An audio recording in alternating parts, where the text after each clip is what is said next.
In 2010, I met my friend Kathy, and she had been making small cloth pads here for Auroville. When she came, she was using disposable sanitary napkins. And then when she came here, she was saying, what do I do with it now? And people say, okay, you dig it in or you burn it.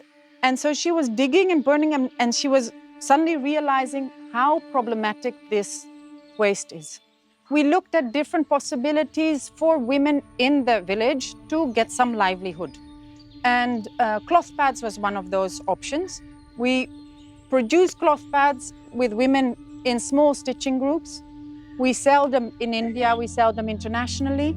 We are funding a kit of 4 pads for girls when we're doing a session with girls around menstrual health. And if they're interested in cloth pads, they can get a kit of 4 pads with a pouch and a booklet. We have a range of sizes, and each one, as it gets bigger, is more absorbent, so it can hold more blood. And we make sure to use organic cotton for this reason, that this part of our body is so sensitive. So the organic is important because it means there's no chemicals in the product. I'll take you through the different steps of stitching. You will each get a set, and it has these 3 layers. The top layer, which it goes against the body. These are the inner layers that are absorbing. And then there's the back layer that lies like that in your underwear with the leak-proof layer.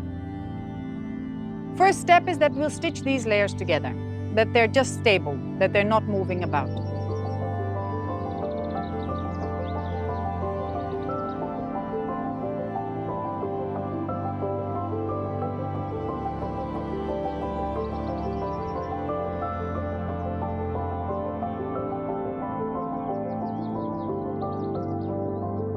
The second step is that we will stitch this one, we'll stitch it onto that pink layer.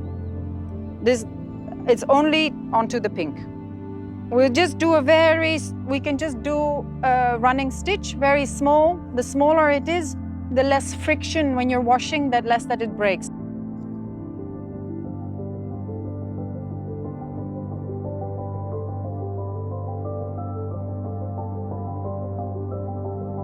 Then the third step is that we're adding the leak-proof layer.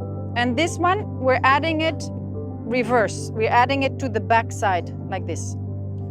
Again, we do a full running stitch around. And so we leave a small piece open. And we do it here because here it's relatively straight. If we do it here, it's round, it's more difficult to later when we do an inversion. Once it's stitched all around except for that gap, we will push it through this hole and we turn it inside out. Then we have it like this, no? Then suddenly the layers have turned inside out.